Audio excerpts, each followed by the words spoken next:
And here we are with Eric Bloom of Blue Oyster Cult. Caught you on a rare bit of downtime. How are things going?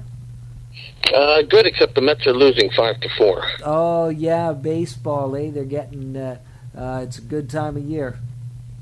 Yeah, well, the Mets are just hovering around 500, so I'm hoping for something better.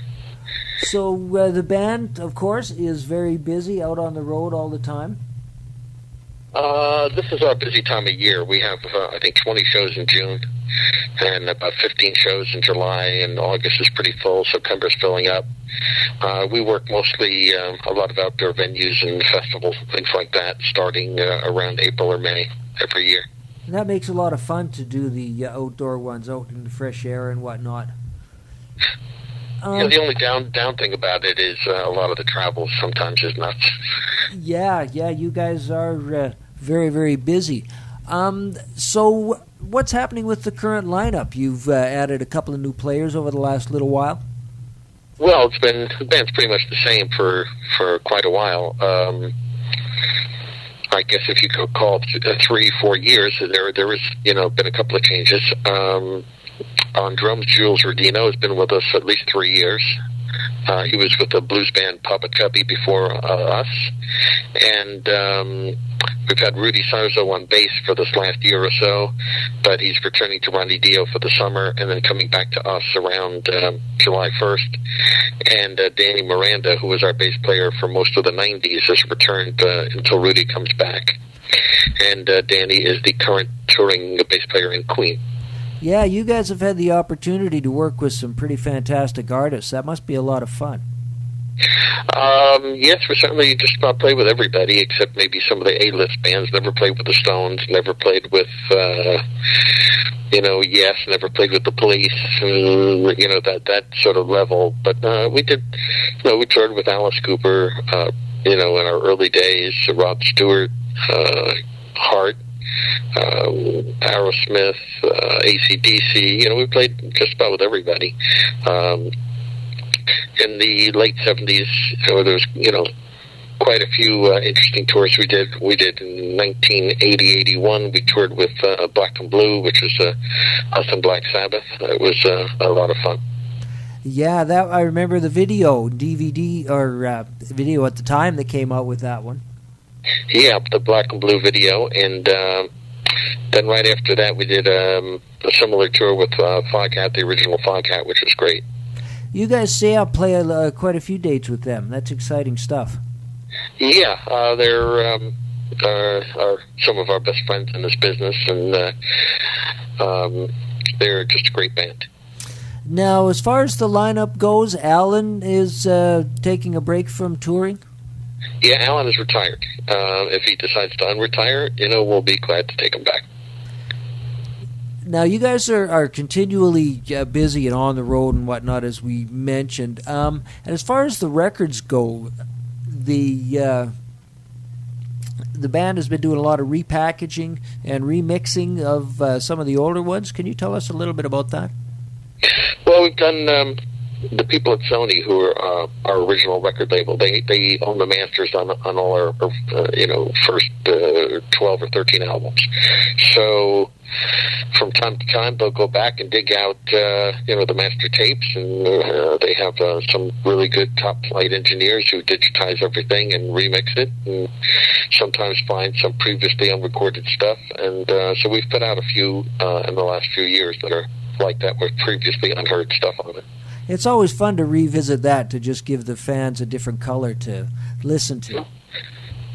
Yeah, I think it's even interesting for me to hear, once cleaned up, and instead of all analog mixing, it's all digital. It sounds different and cleaner.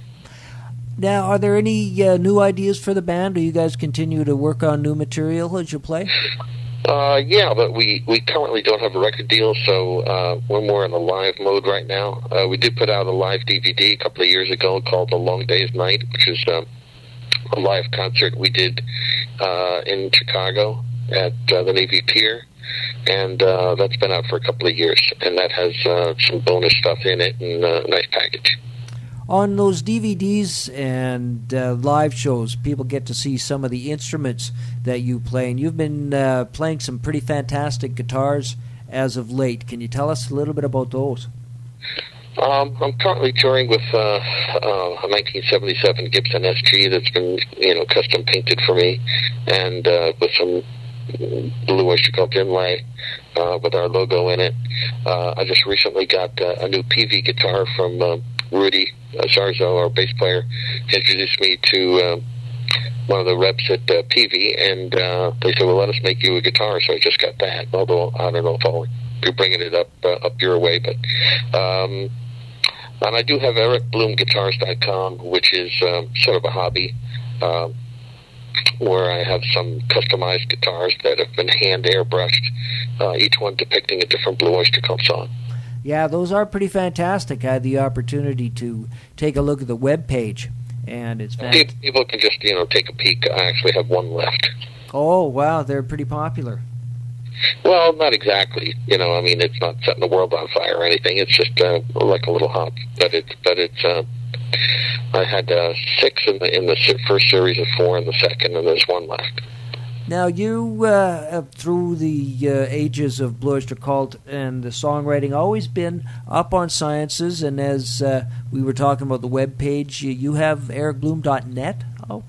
Yeah, ericbloom.net, buckhansbuckdharma.com. Our other players, JulesRudino.com and RichieCastellano.com, and Rudy is on MySpace, and I'm on MySpace at myspace.com/EricBloom, Blue Oyster Cult, and there's BlueOysterCult.com, always has most of our tour dates pretty much up to date, so we're pretty heavily in the net. Yeah, and you enjoy some online gaming? Yeah, you've done your homework. Yep, I'm a big gamer, and mostly been playing World of Warcraft for 2.5 years, and I'm actually writing articles for a game called Massive Online Gamer Magazine, MOG, and it's part of the Beckett Group, which is I don't know when you were growing up if you ever collected baseball cards, but they used to. I think they still do. They make the Bible of sports collectibles, like baseball cards and things like that. So a friend of mine is the editor and started their gaming magazine, Massive Online Gamer. So I'm writing articles for them, and sort of a very small part of the gaming community. It's fun for me. Yeah, give you the opportunity to get on the front line of stuff. Yeah, it's I like it's sort of what I do in my spare time. So, yeah, spare time with you guys being as busy as you are. You're getting some more shows in Europe, mostly in England and yeah, we're leaving for England in early June, and we're playing Sweden Fest, which is a big metal festival. We're playing Greece, Rome, Netherlands, and then 8 shows in the UK. Yeah, that'll sure keep a group busy, that's for sure. Yeah, it's 12 shows in a row, a 13-day trip. And then you'll be coming up towards Canada again. Always great to see you here. Yeah, well, we'll be in Calgary and Medicine Hat soon, and then out your way. That sounds really good. Well, I want to thank you so much for taking the time to talk with us, and we certainly look forward to seeing you guys up here really soon. Absolutely. We love your country. We actually love your food, and I'm looking forward to bringing home a couple of packs of back bacon. There we go. Thank you so much, Eric Bloom of the Blue Oyster Cult. Thank you, man. Talk to you soon.